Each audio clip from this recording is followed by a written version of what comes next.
Great to be with you all. Thanks to a great team at Climate Action, to Mark, to Nick, to Jade, and everyone.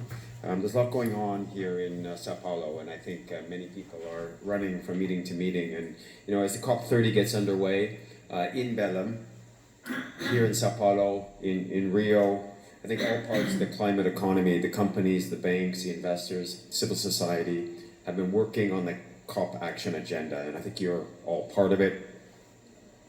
I think there are some impressive efforts in many ways, but we also know, of course, that much, much more is needed. And collective action on the part of governments will be central to this. If we can imagine such a concept, collective action, in such a complicated time. I'm going to speak today about two mega trends, which I believe will make governments, parties to the convention, see a way forward. One is depressing and one is somewhat uplifting. First off, it's clear that our planet is changing. According to the WMO, World Meteorological Organization, the first 8 months of this year had us 1.42 degrees Celsius above pre-industrial levels. And I think many of you can remember, just recently we were talking about 1.2. So the tenths of a degrees are adding quickly, and we're of course edging very close to the 1.5. And I think as you're starting to see, very unfortunately now we're starting to see acknowledgements that we are going to pass 1.5. That is clear. CO2 concentrations are the highest they've been in 800,000 years. Ocean heat content is at record highs, while the Arctic and Antarctic ice levels are at record lows. And of course, these changes will have broad spread societal and of course economic consequences. And I'm going to speak mostly now from the financial sector perspective. Climate physical risks already affect banking operations and credit. Storms, floods, droughts create collateral damage to collateral, shrink property values, and interrupt supply chains, while operational disruptions can of course compound these issues. The UN Secretary General Guterres yesterday called for the failure to keep global warming to 1.5 degrees a moral failure and deadly negligence. And other planetary boundaries are of course also being crossed. Natural capital is foundational to economic and financial stability, with $44 trillion of economic value. It's about half of the global economy, moderately or highly dependent on ecosystem services. Land degradation has already reduced the productivity of 23% of global land area, and pollinator loss alone puts up to $577 billion US of annual crop output at risk. Pollution also imposes often hidden credit and insurance losses. So without decisive action, the macro financial costs of unsustainable economic activity are large and compounding. So I think you know these statistics, and they get pounded into our heads, and unfortunately they inch higher or worse over time. So let me talk now about the other mega trend. Let's look at what some of the world's biggest economies are doing on the energy transition. I think you know a lot of these statistics as well. In 2024, China almost reached the clean trillion. They saw $940 billion US of investment into clean energy, which is large by any mindset. It's enormous. It's not only in China. 83% of India's power sector investment last year went to clean energy. Renewables investment in India increased 92% year on year. It's almost doubled in 1 year, mostly to solar deployment. All of this in a country, India and China, which are known as coal-based economies, and yet we're seeing this remarkable shift towards clean energy.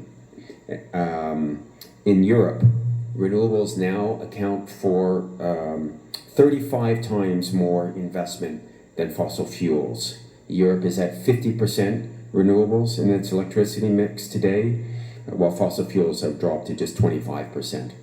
Of course, with the terrible situation with the war in Ukraine, there's been a lot of talk about the dash for gas, but the reality is if you look at the numbers, the largest by far amount of investment is going into renewables. The renewables transition revolution is very much happening, and many other regions and countries are also on the move. For instance, notably here in Brazil, in places like Singapore and Australia, there's really a lot of good news in terms of the energy transition out there, even if we don't hear about it in the news so much. Of course, there is an uptick in oil and gas development, which definitely is a concern, but the figures involved are much smaller than what we're seeing in clean energy. Now, power generation assets have operating lives typically of 3 to 4 decades, so full decarbonization definitely is going to take longer than at 1.5 or even 2 degree trajectory allows, which of course is a huge cause for concern. Unless we can find a way to take fossil fuel plants offline before the end of their economic lives, we won't be able to keep temperatures increases in check. But don't let the critics claim that renewables development is only additive. People making this claim are promoting some statistical fallacies. Looking globally, we do see a community of responsible banks, investors, and insurers who are starting to walk the talk. At UNEP-FI, we are the host to the UN Principles for Responsible Banking, which today has 358 banking signatories. Together, they account for about just over 50% of global banking assets. They issued their biennial progress report. This is as a group of banks about 3 weeks back, and provide some interesting data and analysis of what we see as a sector-wide shift in banking practice. This data coming from MSCI, S&P, and others, I think provides a somewhat clearing picture. At least half of the industry are demonstrating stronger average alignment with sustainability goals and benefiting from greater investor confidence. These aren't incidental outcomes. They reflect deliberate efforts to embed sustainability into strategy, into governance, and risk management. And just a couple numbers, 99%, so basically the totality, have embedded sustainability at the board, CEO, or senior executive levels, and nearly half have embedded sustainability performance in their executive compensation. They've been adopting sector-specific environmental credit risk policies at twice the rate of the average in the banking industry. So they're putting in place policies in agriculture, and steel and cement, power. So it's really getting down to the details of how we operate with our clients, with our customers. 90% offer sustainability related financial products. Half have public sustainable finance targets. And for instance, if I can combine 14 of the GSIBs, the globally systemically important banks, the big banks, 14 of them together have pledged $6.5 trillion for sustainable finance in their markets. So I think there is sustainability outperformance there. 61% of these banks rank in MSCI's top quartile as ESG leaders.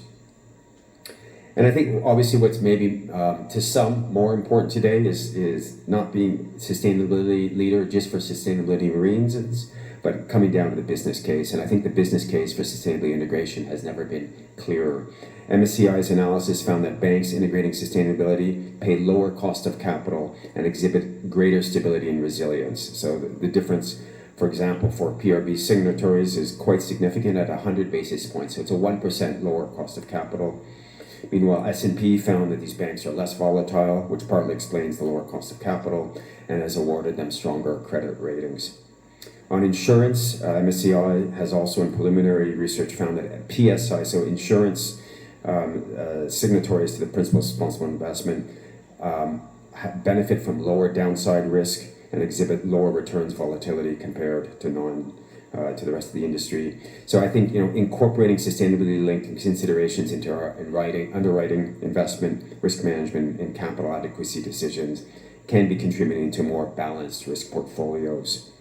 So this is, I think, the center of what I want to convey today. Is a very important message here, which is sustainability integration. Sustainability integration is very much about prudent risk management, and the capital markets are starting to reward those who take this seriously. And by managing risks, of course, we see where some of the opportunities are in transitioning sectors. In 2024, according to the Anthropocene Fixed Income Institute, leading global banks are earned more from arranging green debt capital market transactions than from fossil fuel related deals. So this is not a niche sector that's developing. Globally, basically, green is providing more fees than non-green. And on the other hand, those that have reverted to more fossil-linked issuance have subsequently underperformed their peers. So it's shifting a market shift in favor of transition-aligned financing. In closing, at a time of gross grand uncertainty in the markets, in politics, and in our natural systems, leaders are those who understand their business case. The business and fiduciary case for transition is growing stronger. Prudent business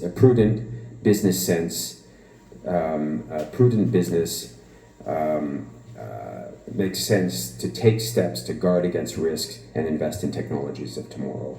So sustainability integration is not a nice to have, but rather a core aspect of prudent risk management, understanding the impact of your products and services they have on the planet, on social factors. It's a compass and what is or likely to become financially material over time. With that, I want to thank you. We look forward to today's discussions and hope for political progress in Baku today and the 2 weeks to come.